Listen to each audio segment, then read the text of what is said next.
The views and opinions expressed on this program are those of the participants and do not reflect the views of BronxNet or the program underwriters.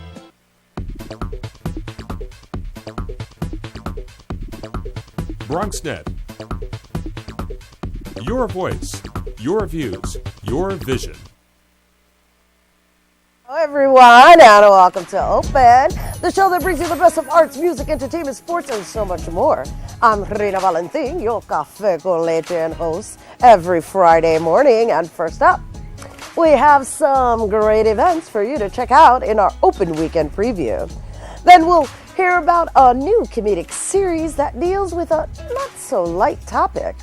Plus, the one and only Bobby Sanabria graces us with his presence to let us know all about his upcoming Multiverse Big Band.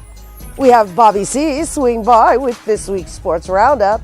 And finally, we get the weekend started with our Open Artist Spotlight. So stay tuned, all that and more. Headed your way, because now we are officially open.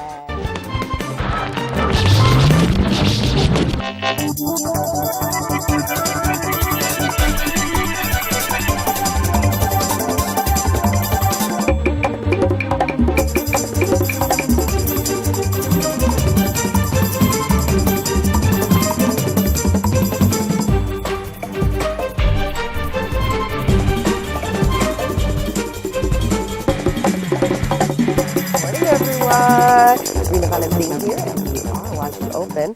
We have a fantastic show for you today, but first we want to remind you that, as always, this is also your show, and we are always inviting you to join in. And of course, if you have any questions, comments, or just any suggestions, please do send them our way. All you got to do is send us an email to open@bronxnet.org. And we are online 24/7, and you can hit us up by going to our website, which is bronxnet.org. And we are on Facebook and Twitter. We are socialed out, people. So like us on Facebook, like us, and give us a nice little tweet at BronxNet TV. And also you can give me a tweet at Rina Valentin. So there you go. We are social media'd out, and we are interested in communicating with you. All right. So now, if you're like me, which, we're always trying to figure out what to do. And if you don't know what to do, well, we're here to help you with that. It's now time for our Open Weekend Preview.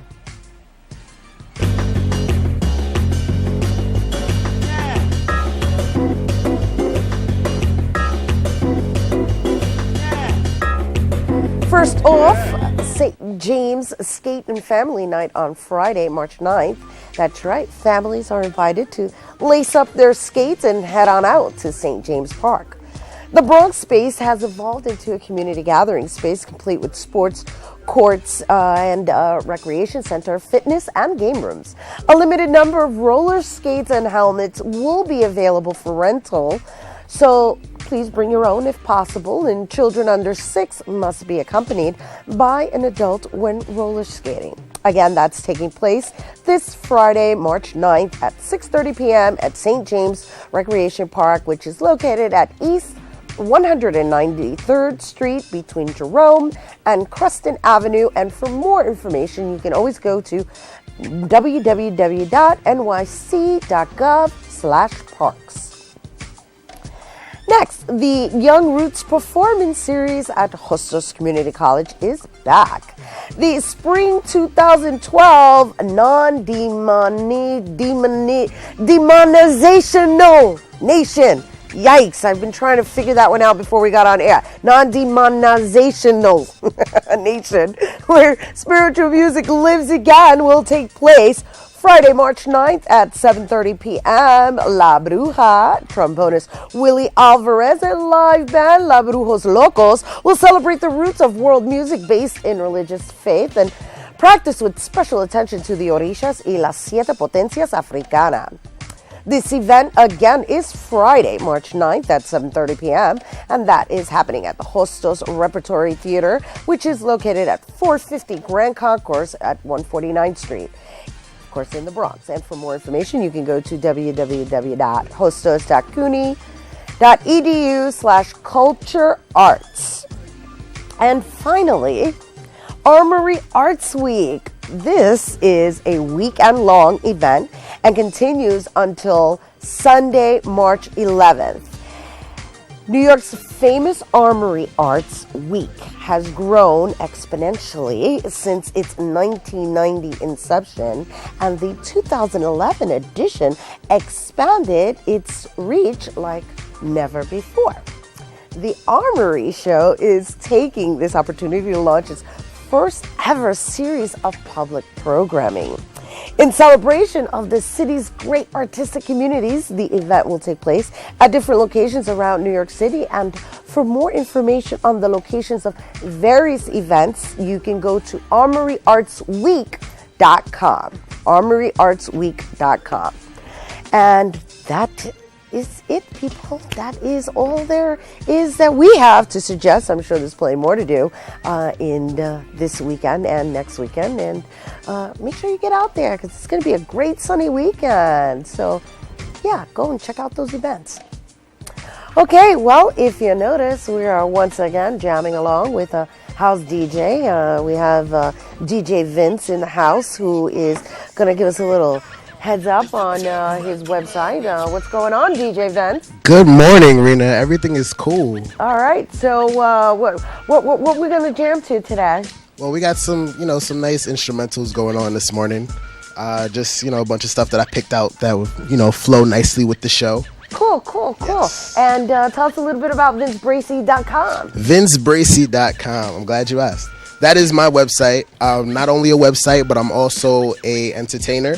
I host shows all around New York, a couple shows other places. I'm also just into really promoting a lot of local talent and stuff like that. Nice. I do a little bit of rapping, and I do also some videography and video editing. So when people go to your website, what should they expect? What should they anticipate? What should they expect? Good question. I feel like when you go to my website, the first thing you're going to notice music. My music plays automatically when you go to my website. Right, so you're all about the music first. Yes. Got it. I also have a spotlight on the website called Pretty Lady of the Month, which Nice. is basically giving upcoming models a chance to showcase their work for free. Very cool. And they get a bunch of publicity, and I get publicity from them telling all their friends, hey, look, I'm on a website. Very cool. So cool. That's so cool. You're into promoting the local talent and providing Definitely. that platform. Nice. And we're glad to have you here on the show, thank jamming for us. And hopefully this will be the first of many. Of course. All right. Alrighty. VinceBracy.com in the house. Well, not the .com, but DJ Vince. All right, guys. All right, we're going to take a quick break, people. I believe we are, afterwards, we're going to tell you about a new comedic web series that taps into a not-so-comedic topic. So stay tuned. Welcome to Rena Gets Lean. There you go. Go. 10 more. I can't prepare. Go. 9, 8, 7. Wonderful. 6. We're going to step into high gear in the next episode of Rena Gets Lean. 2 outs with a runner on first base. Now the big guy comes up with that, hitting 342 with 92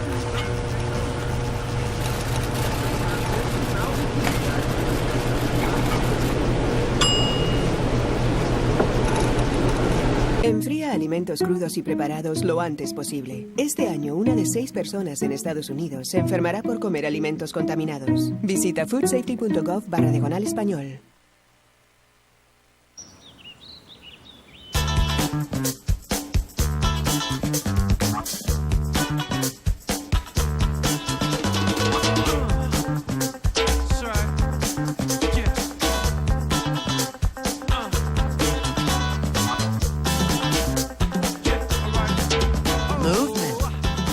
Weight loss, it's one of the many ways to fight osteoarthritis pain.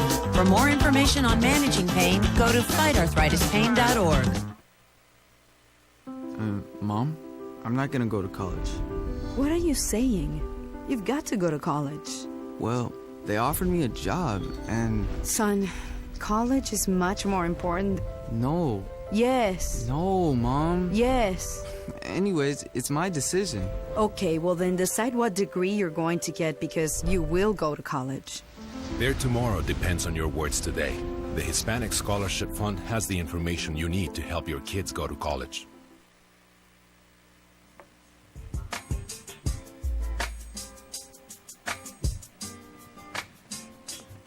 Hello and welcome back, everyone. Cancer isn't the lightest of subjects, but our next guest is a survivor who made it her mission to find the light side in hindsight and turn it into a series. The result is Happy Cancer Chick, which is premiering Sunday, March 11th at the Clearview Cinemas in Chelsea. So, is it possible to live a happy, normal life after cancer? And here to tell us the answer to that is Jenny Saldaña. Hello. Hello. So happy to be here again. Yes, we are happy to have you Thank again. you. Yeah. I love when people come and do annual visits and are actually sharing their latest project. Right, exactly. Because that's the beauty of it. The beauty is that there's always something in progress and you're always creating something. Which, exactly. And the fact that you're doing it and you're gearing it towards an awareness and education is even more so enlightening for all of us. So without further, let's just share with everybody a little bit about your experience in overcoming cancer. Well, I am a 6-year breast cancer survivor. I was considered a young survivor. I was diagnosed under 40. They don't start screening for breast cancer until you're 40. So anyone diagnosed under 40 is actually considered an anomaly and rare, and it's actually harder to find because you're not getting screened for that. So I had a lump. They told me it was a cyst. I have no family history. I was too young. I was completely dismissed. It took me a year to get diagnosed, and finally, by the time I got diagnosed, I had to have a mastectomy, chemo, and the works. I got through it by laughing. I write comedy. I've always been a funny person, and I wrote a play called Pink, The Chronicles of BC Jenny, and that was a comedic story. Yeah, actually, we had you on for the Pink, the Chronicles of BC Jenny, which BC stands for breast cancer. Breast cancer. So just to keep everybody up to par, and it's doing very well, right? Yeah, we tour colleges with it. Yes, which is beautiful. Yes, so you're getting the message out there. Absolutely, yes, we are. Through Latino flavored productions, right? Exactly. Sorry. Yes. And so that's just to give everybody a little background on Jenny's efforts to basically not make it a lighthearted situation, but to kind of make the situation lighthearted, right? Yes, absolutely. In reaching demographics. Yeah, I feel that if I use humor, it's a lot easier to reach a younger audience. Cancer is a heavy word in and of itself. I still consider, I call it the world's biggest boogeyman. It's still the boogeyman out there. People are still afraid. There are two things, the two most feared diseases in the United States. It's not HIV because that can be prevented. It's cancer and Alzheimer's because there is no velvet rope. Anybody can get it, and everyone's afraid of it. So I found a lot of humor in my journey. It was the worst thing that ever happened to me, but I actually found humor within it, and that's how I was able to overcome it and I kept it light, and hence came Pink, and then now my new endeavor, Happy Cancer Chick, which is a web series. Right, and just because I read a little bit on what inspired this, right? Because this is a collaboration between you and Linda Nieves Powell. However, I read somewhere that you actually went for an audition for people who recovered from cancer or had cancer survivors, and that you felt that they found you to be a little too peppy? Well, yes. Peppy. I can't prove that. But I felt everyone else at the audition kind of looked like a miserable cancer patient. You know, they look gaunt and skinny and everything. And I come in, I'm like, hi, I'm Jenny Saldaña, blah, blah, blah, blah, blah. I had cancer and I still look like this. And, you know. And so they were laughing. And the producer was actually crying for the previous audition. She's like, oh, my goodness, oh, no, I'm going to get through this. And I come in and she's like, ah, ha, ha. And then I didn't get the part. Right. So I wrote a blog called Happy Doesn't Sell Copy. Interesting. And that inspired our mutual friend, Linda Nieves Powell. She says, Jen, this is a web series. And I was like, what are you talking about? So it's her brainchild. Right. Happy Cancer Chick is Linda Nieves Powell's brainchild, inspired by me and inspired by a blog that I wrote about not getting apart because I felt that I was too peppy. And I've been told, I've had experiences like that before. Like somebody says to me, hey, this is cancer you're talking about, not nail polish. And I'm like, chill, it's okay, you know. Yeah, no, but you've made it your mission. You've made it your mission to make sure that people understand that there is life after it. Absolutely, there is life after it, and I can honestly say, and it's weird for people to hear this, cancer has blessed me. And it has allowed me to pursue my dreams, to pursue my writing, my acting, my producing. It really allowed me to do that. It gave me the permission to do that because before I just did not have the bravery to give up my corporate job and everything. And then when this happened, you know, when something like this happens, something life altering, you say, you know, life is too short. I'm going to do what I want to do. And so Happy Cancer Chick is about that. It's about life after cancer. And is there a normal life? And can the world around you adapt? Well, actually, the world around you stay the same. You need to adapt because you're different now. So you play the character Lola Manola, right? Yes. Lola Manola, que nombre. Linda's idea. And we're looking at some images from the actual web series. Yes. And so what should people expect, like, once they click on? Even though I know you're doing the whole big shebang preview on Sunday. Well, I think people should expect to laugh.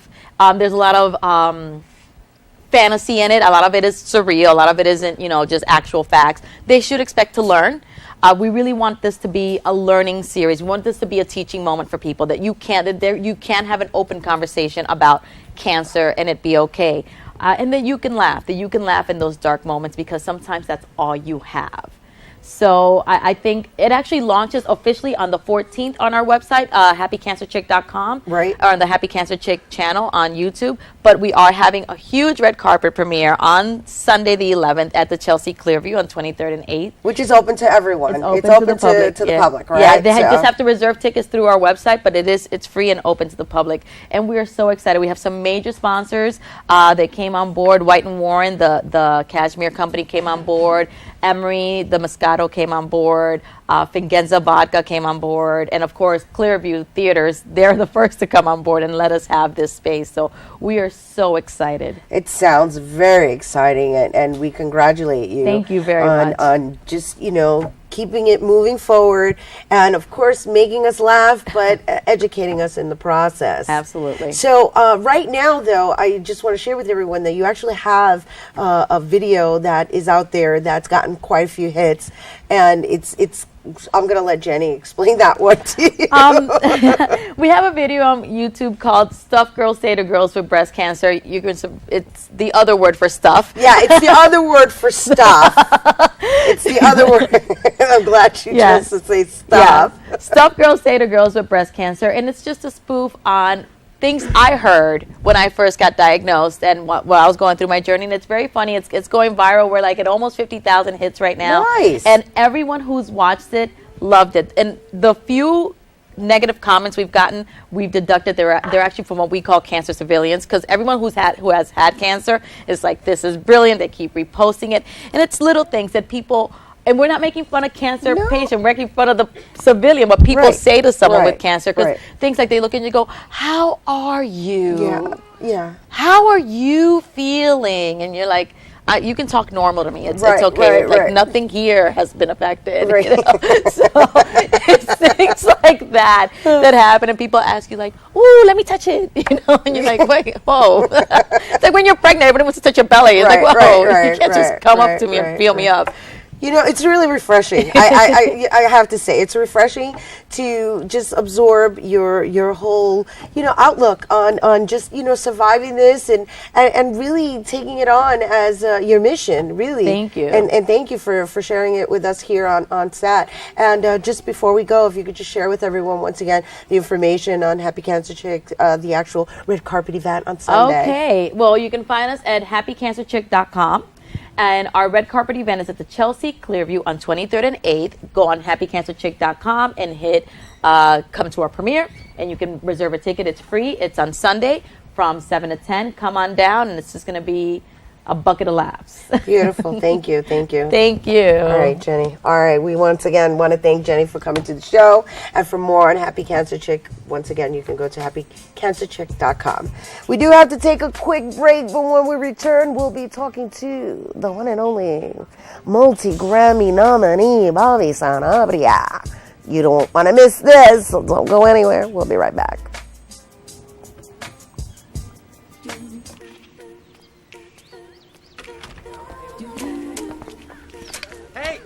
Hey!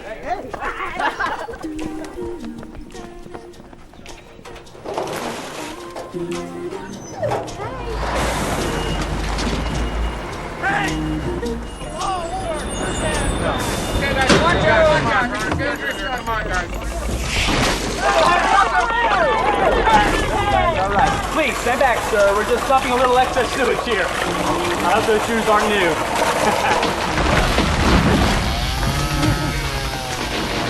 Oh, God.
Welcome to Rena Gets Lean. There you go.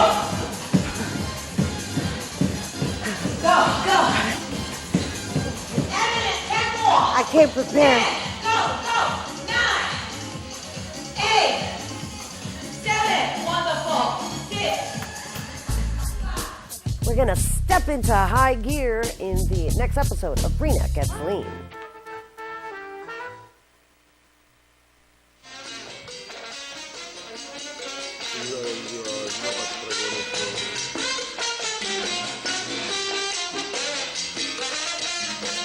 Hello, everyone, and welcome back to the studio. Rena Valentin, you're watching Open. And we are here with 5-time Grammy nominee Bobby Sanabria and Bronx Walk of Fame inductee. He's worked with legends such as Dizzy Gillespie, Tito Puentes, Charles McPherson, Arturo Sandoval, Candido, Yomo Toro, and much more. We can't list them all.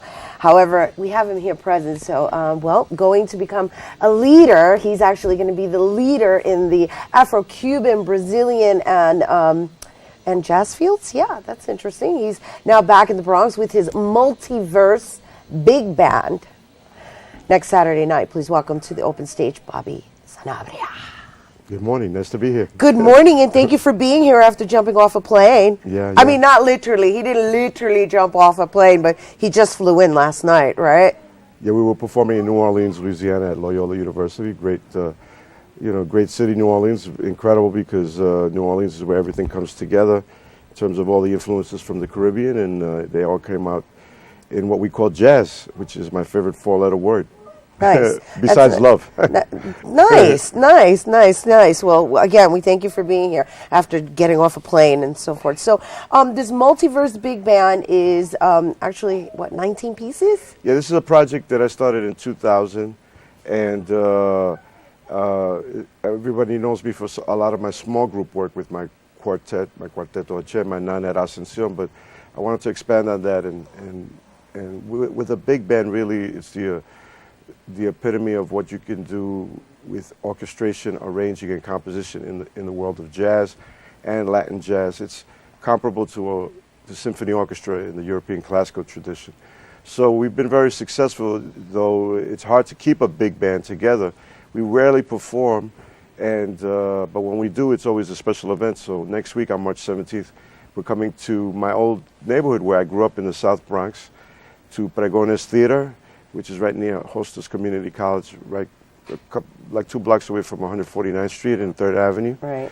And I'll be there with my great orchestra, and with us as a special guest will be the National Endowment of the Arts Jazz Master, Candido Camero. The National Endowment of the Arts Jazz Masters Award is the highest award the United States gives to a jazz musician. And to attain it is a real special thing. There's only been 3 Latinos that have achieved that award: Paquito de Rivera, Ray Barreto, and Candido Camero, who's now 90 years old. He's the father of modern conga drumming, and he's still performing. Wow, 90 years old. And he's incredible. He's incredible. That's amazing. Yeah. And he still plays.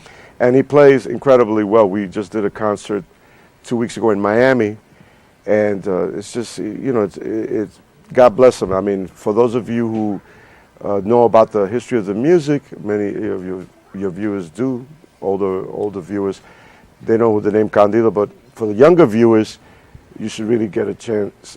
You should, excuse me, come to this event, because to see a grand master of the conga drums, the guy that basically developed all the techniques we use today.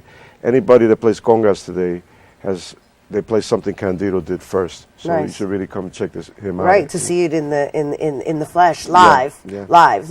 You know, just to share with everyone, not to deter our conversation, but you know, you're a real advocate for jazz, and I know there was a big issue with the Grammys this year regarding the eliminating certain categories. Right. Can you just share with everyone a little bit about that? Well, real quick, in a nutshell, on April 6th of 2011, they sent the Grammys sent an email to the 20,000 members, of which I'm a member of the Academy, saying that they were cutting 31 categories. Amongst the categories they cut were traditional blues, traditional gospel, traditional R&B, Zydeco Cajun music, traditional world music, Latin jazz, contemporary jazz, instrumental country, several categories of Mexican music, 4 categories of classical music. So when we started tallying up, we found out that over 70% of the categories were racially, ethnically based, which led Carlos Santana to publicly state, well, what they did was racist and based on ignorance. So we've been fighting that ever since, because none of the membership was ever asked about this. It was done by the Board of Trustees in secret. So we have a lawsuit. I filed a lawsuit here in New York State Court, myself and 3 other plaintiffs, for the reinstatement of the category, because they did it basically without any permission from the membership. Without voters. Right. Without votes. Right, exactly. So actually the case is coming up in the first week of April, which is parenthetically a year after this whole started. It's been a big controversy. Many great musicians have spoken out against this. Bonnie Raitt, Paul Simon, Herbie Hancock, obviously Carlos Santana, and many others. So this is not a small issue, because once they take away your musical rights in terms of representation, then they can take anything else away. Right. So just because we tapped into the topic, is there anything that a viewer could do to contribute to making some noise, or you know, supporting the reinstatement? Right, most definitely. You can go to GrammyWatch.com and sign the petition that's there and read up on everything, because there's a lot that has been occurring. And also you can write directly to the president of the National Academy of Recording Arts and Sciences, the Grammys, Neil Portnow. You can write to him at neil@grammy.com. That's neil@grammy.com, and voice your opinion. It's a lot of people still don't know about this. Yeah, It's very important. A lot of people still don't know about this, so I'm glad you asked it. Thank you for the opportunity to speak on this. Absolutely, and more so because you're out there advocating this, and you're still performing it, and you're a 5-time Grammy nominee, and you're a nominee in a category that they're now trying to eliminate. Well, they've already eliminated it. Wow. They've already eliminated Latin jazz and all these other categories. I mentioned, and many more. The ironic thing is that Whitney Houston, in her lifetime, may she rest in peace, won 6 Grammys. Of the 6, four of those categories no longer exist. So if she was competing today, still performing and recording, she wouldn't have as many Grammys as she did. So we really have to protest this because the Academy was formed in 1958 to advocate, not only celebrate, but to advocate and propagate and educate the general public about all forms of American music. Like Frank Sinatra said, excuse me, at the first Grammys, it's not about popularity, it's about excellence. So that's the mission of the Academy, and by doing this, they're actually sending a big message that they do not care about cultural diversity, and especially in today's world where there's anti-immigration sentiment, anti-cultural sentiment, et cetera, et cetera. This is almost within keeping in line with all those kind of extremist right-wing thoughts. So we really have to fight this. So thank you for the opportunity again for letting me talk about Absolutely. GrammyWatch.org, right? GrammyWatch.org, or you can go to GrammyWatch.com. And Neil Portnow's email again is neil@Grammy.com. Now, before we go, we were really here to promote Bobby's event, and interesting enough, the name of his group is called Multiverse, which is the topic at hand. Right. Well, this concert is at Pregones Theater. Yes. Beautiful theater in the South Bronx. You don't have to go to Manhattan to see great theater, music, art, dance, etc. And March is Music Month at Pregones every year. And Alvan Lespierre, who's the head of Pregones, has always wanted me to perform there with the big band, so we finally got a chance to do this. So the theater, if you haven't been to Pregones, is extremely beautiful. It's been completely renovated with $1 million renovation, something that all Bronxites can be proud of. It's very easy to get to by public transportation, and the tickets are very reasonable. And you can go to Pregones, PREGONES.com for tickets. .org, Oh, actually. excuse me, .org. It's all right, we got it. And just once again, that's happening on Saturday, March 17th. And we want to thank you for making sure you got here after getting off a plane from New Orleans. Thank you. And we want to, once again, invite you guys to go check them out. Sanabria Multiverse Big Band, and that's happening at Pregones Theater. And for more information on that, you can go to www.pregones.org. I don't know if I said too many WWs. However, in addition to that, we are inviting you to go to GrammyWatch.com or GrammyWatch.org and read up a little bit about the music categories that have been eliminated in this year's Grammys, or last year's Grammys. It started last year, right? So, all right, so don't go anywhere. We'll be right back with Bobby C. and the Sports Roundup after this. But first, the Bronx Chamber of Commerce held a networking event right here on the Lehman College campus. Sylvia Englund has more.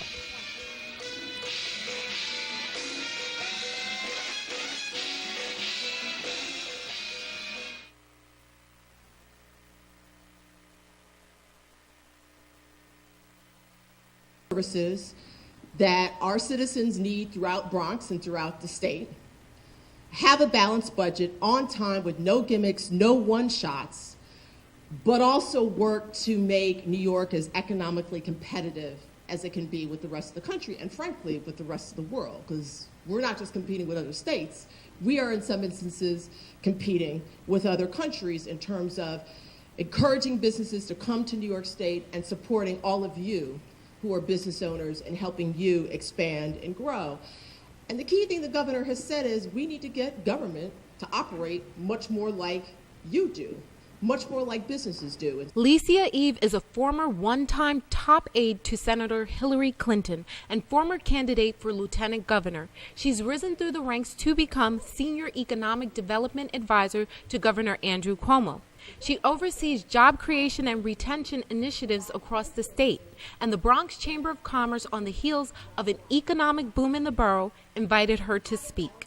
it gives me a tremendous honor to help him do whatever he can to help the many businesses, particularly the small businesses in the Bronx, retain the jobs they have and also to help them grow. We are about, under the governor's leadership, reducing the barriers to business, reducing the red tape, making it easier for them to get licenses, making it easier to expand and grow.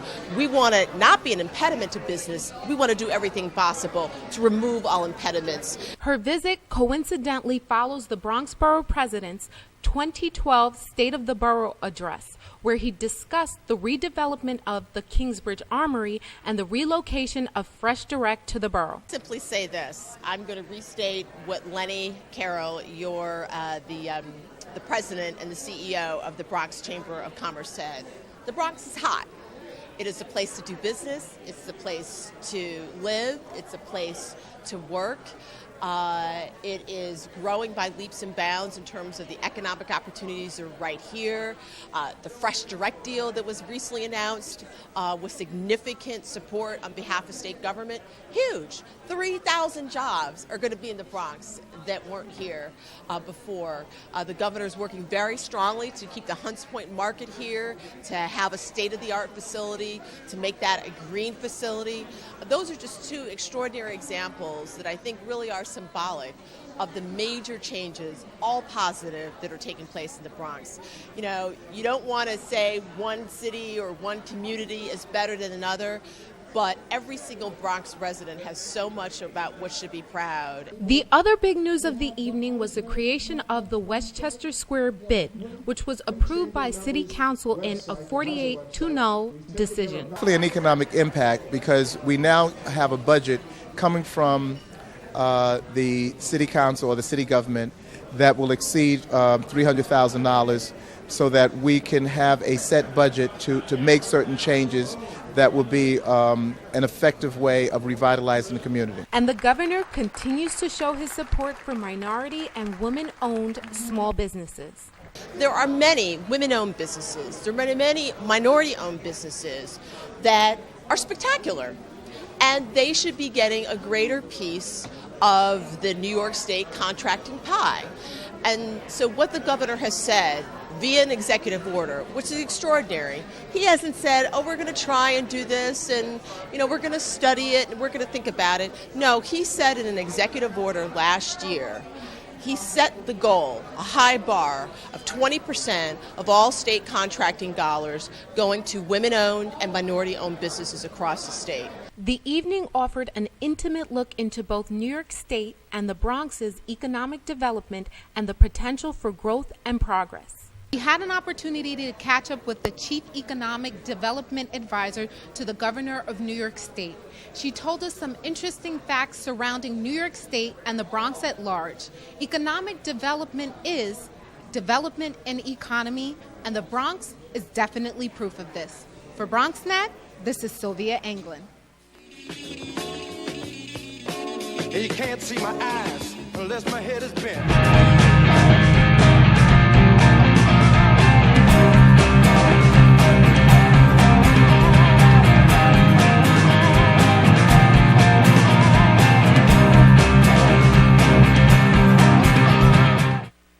This is Bobby C. reporting from Chelsea Piers, where the New York Knicks and the Garden of Dreams are continuing to make memories one pin at a time.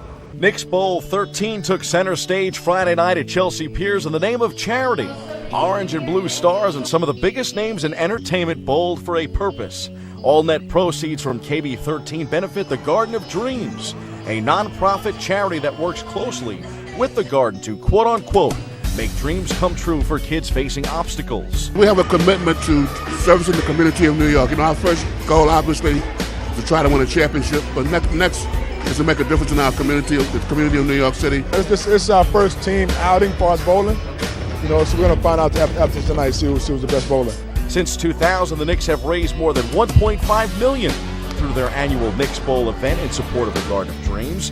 In doing so, the Knicks have provided more than 11,000 children and their families with memorable experiences, a growing list that certainly was added to once again Friday night. I think a lot of times the Knicks do a lot of great things for the community. Yes, they do.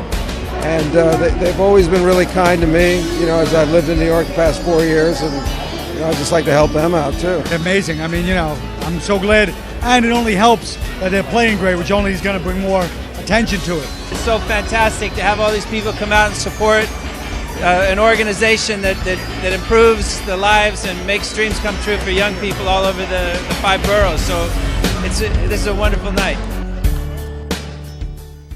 A strike in the name of charity. The New York Knicks did a marvelous job. I think J.R. Smith gets my vote for the bowler of the evening.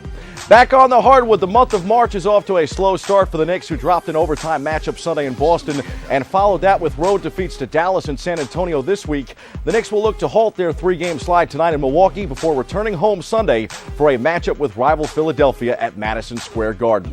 The game of the week and perhaps the game of the season for the New Jersey Nets was on display in Newark Wednesday night. A packed house crammed the Prudential Center as Lob City, the LA Clippers, came to town. However, Blake Griffin and Chris Paul and the Clippers trailed throughout until a 17-8 run in the fourth tied the game. LA had a 2-point lead in the closing minute before New Jersey's Jordan Farmer buried a 3 to seal a thrilling Nets victory, 101-100. We go inside the locker room for more. It was perfect. You know, they were always cheating over towards Darren, you know, taking his space away, and he had to bounce it. He had bounced it in a perfect spot, and I was a little deep, but I just wanted to make sure I saw the rim and stayed in my follow through. It was big because we played really well tonight, and to lose this game would have been really tough. It still gives us momentum. It's good to get one here at home. You know, we've been struggling at home, so there's a few factors that go into that. But I'm just happy that, you know, we got the win. It's not about my performance or one shot. It's about everybody pitching in and playing a good basketball game. Nice night out in Newark. In other Nets news, the team has inked Gerald Green to another 10-day contract. From the NBA to the college hardwood, where the Big East tournament has dominated the headlines at the Garden this week. St. John's and its promising up-and-coming freshman cast didn't have enough seasoning Tuesday in the tourney's opening round, falling 73-59 to Pittsburgh. We caught up with Queens product Mo Harkless and the Johnnies after the loss.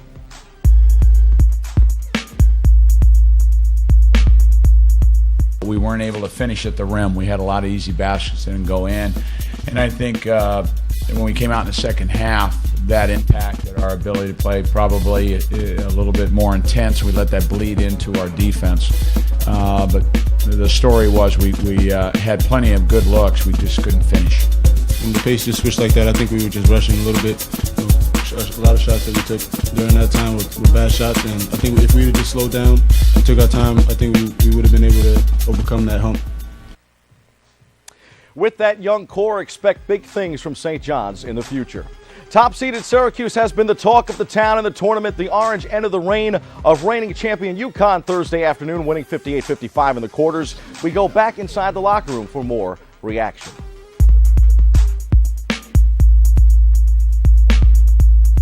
It's very difficult to play a team like Connecticut. They've had a couple games. They're loose.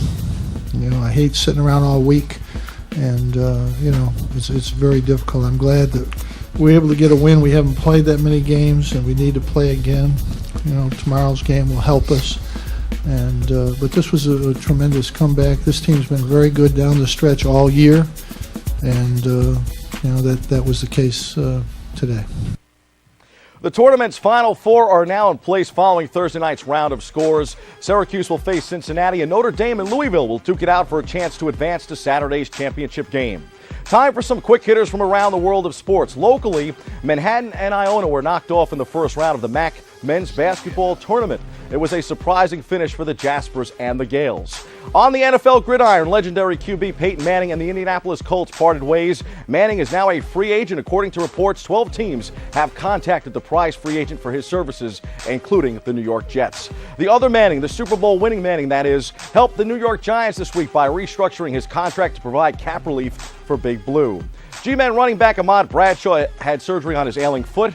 Speaking of foot injuries, the Yankees have cause for concern with standout reliever David Robertson, who hurt his foot in a household fall on Wednesday. The Bronx Bombers are holding their collective breaths, awaiting the MRI results. And on the ice, the New York Rangers dropped their second straight, falling to Ottawa. The Rangers will be in Chicago tonight before returning home to face rival, the New York Islanders, on Sunday at the Garden. Those are the headlines. Let's hit the C-list for an event that all should circle on their calendars.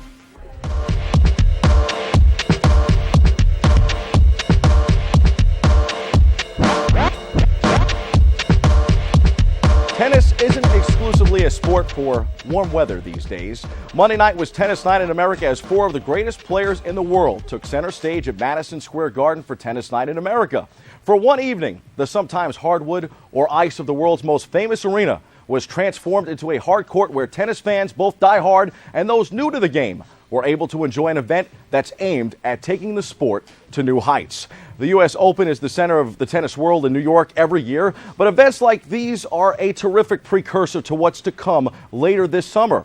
Three-time Grand Slam champion Maria Sharapova defeated world's former #1 Caroline Wozniacki, and arguably the most decorated player of all time, Roger Federer, and former #1 Andy Roddick, his longtime rival, squared off in the nightcap, with Roddick getting the best of Federer. Here's the Fantastic Four. Andy,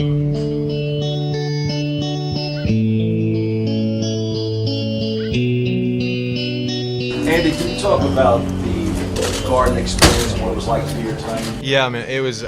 I was real excited when I got the invite to play here. I mean, I grew up, obviously a massive sports fan, and the things I remember most vividly are, Jordan playing here, him coming back here, and the first time he came back after that, Reggie Miller and Spike Lee talking trash to each other, and all that great stuff, man. So to be able to play here where so much history has happened and so many events have happened in every area of entertainment, it was a real special experience for me.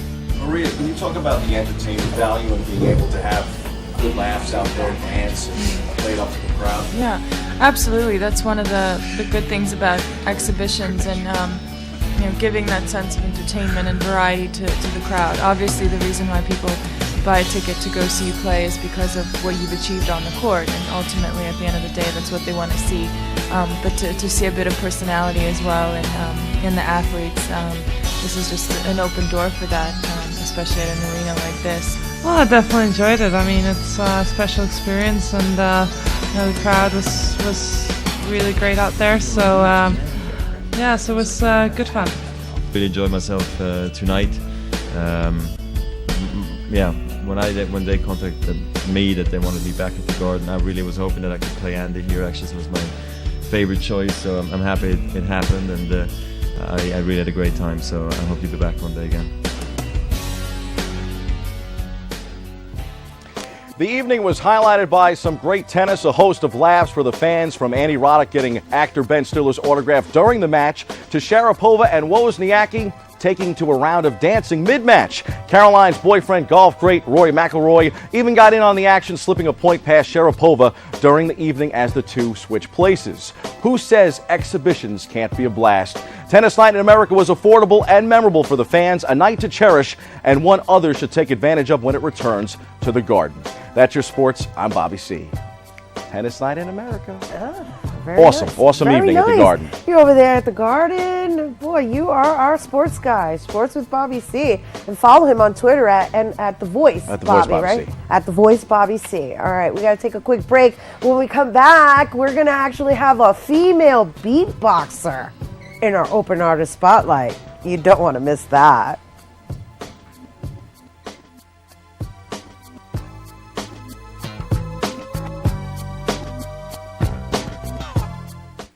Up, college is hard. Down, those books are heavy. My sport is football, but my passion is education.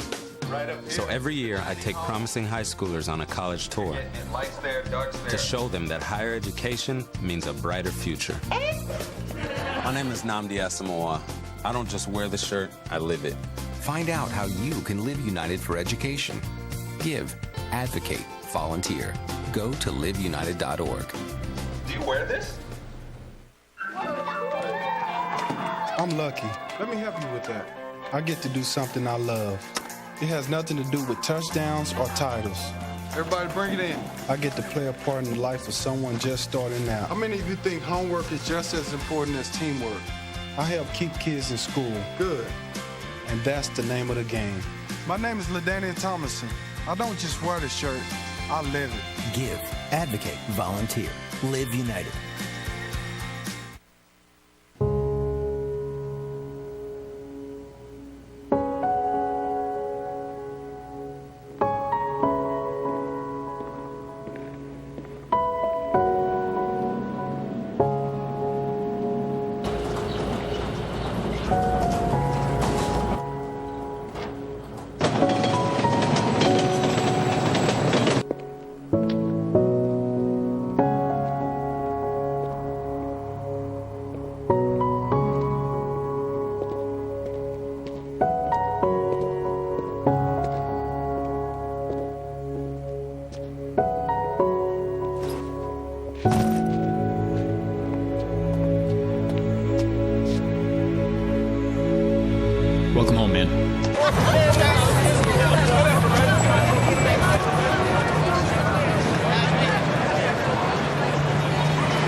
welcome back to Open. The stage is set and the lights are shining.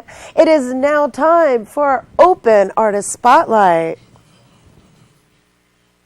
The Open Artist Spotlight is made possible in part with public funds from the Bronx Council on the Arts through the New York State Council on the Arts Decentralization Program.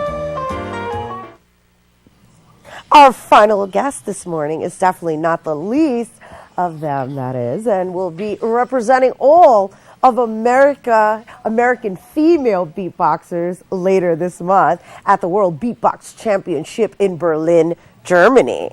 And she's only been beatboxing for 2.5 years. You're going to be surprised. Please welcome to the open stage, MC Beats!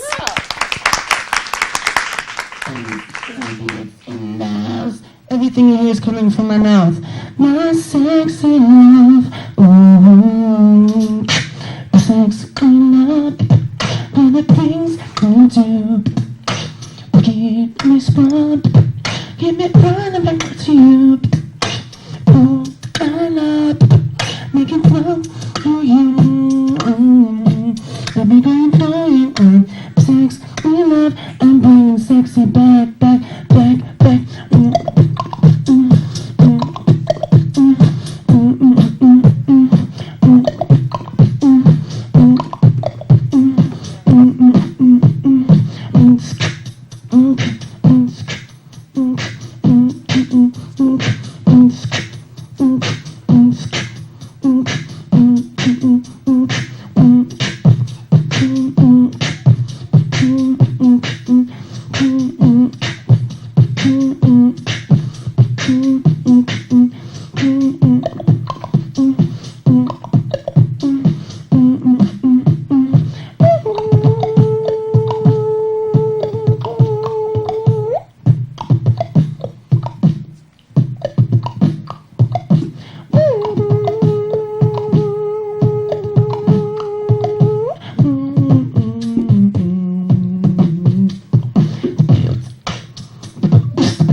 My, oh my, oh my. Thank you for having me here. Oh, absolutely. Whoa. All of those sounds came out of your mouth. Everything. Everything. Okay, so how does somebody become a beatboxer? Well, for me, it was actually, I stumbled upon it watching a YouTube video, and I was like, there's absolutely no way that's coming out of this man's mouth. And I researched, and I'm like, it is humanly possible, so I had to try it. I mean, it's like one day you just woke up and said, oh, I'm going to be a female beatboxer. I had to. I fell in love as soon as I heard it. I fell in love. I had to. That is absolutely amazing. That is absolutely amazing. So, okay, so you've been doing this 2.5 years, which what you did was really fascinating because you were doing, most beatboxers just do sounds, but you're doing a sound and you're singing at the same time. How is that possible? Some of it's kind of like ventriloquism. You kind of put it more towards the back of your mouth. And some of it's just psychological. I'm actually using sounds and not saying the actual syllables, but because you know the words, you actually hear it. Wow, that was awesome. Thank Was you. awesome. I hope you guys enjoyed it. You enjoyed it? Yeah. We've got the Girl Scouts of America here in the studio today. So now we already established like how she started the beatboxing. and she's been doing it 2.5 years, and now you compete against other beatboxers, and you're going to Germany to compete? Yeah, Germany, the World Championships. All right, so tell me a little bit about that.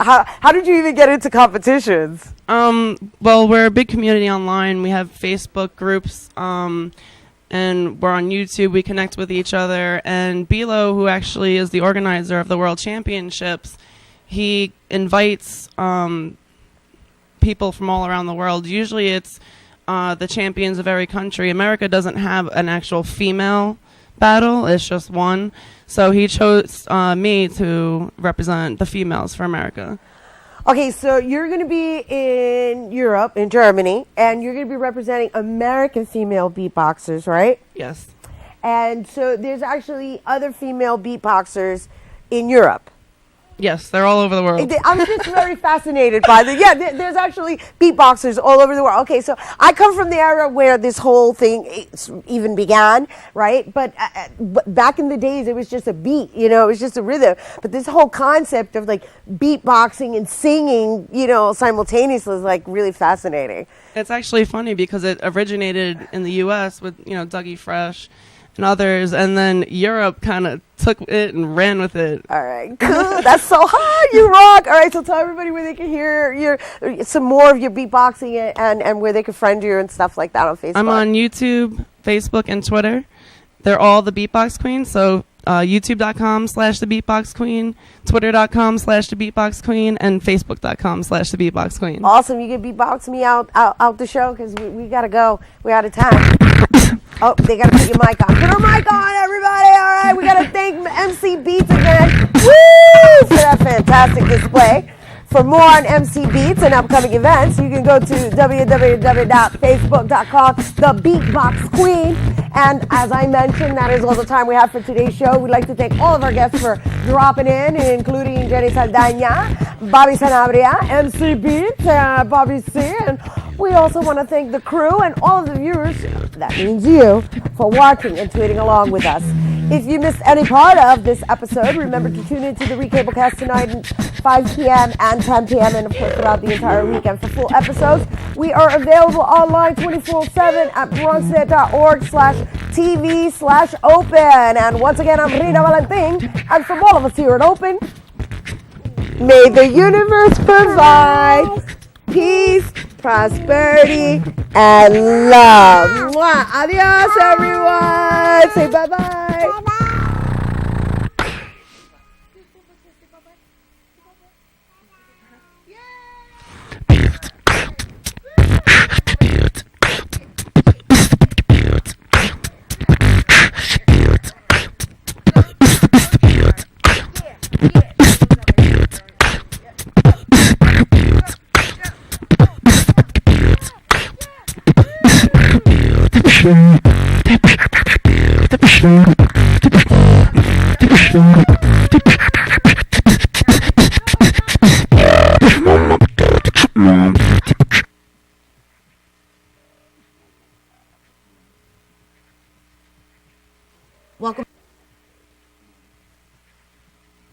Welcome to Rena Gets a Moon.